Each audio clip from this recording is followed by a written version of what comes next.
That's a textbook example of why you have to have a solidly sheathed deck.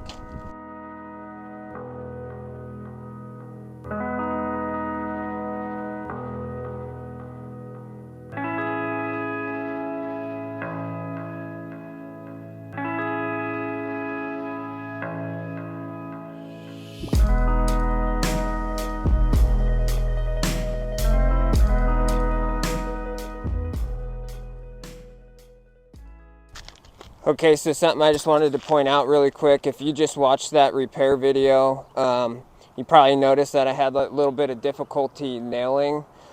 And right here we had an area we previously tarped.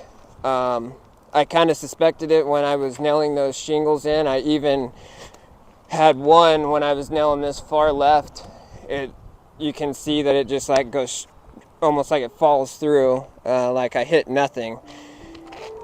We come over and pull the tarp up, and that we find plank decking, that gap right there, that is not code.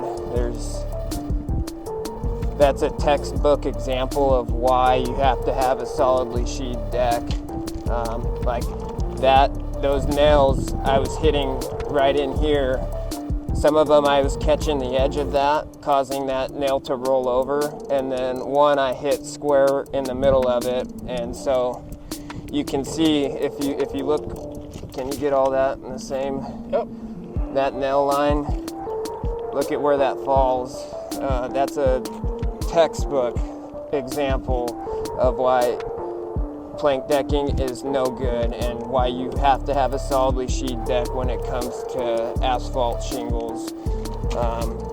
There's no repair option on this for us. We definitely have to get this deck correct, so and get it up to code. So if you have any questions about this, please let me know. 602-618-8317. Thank you.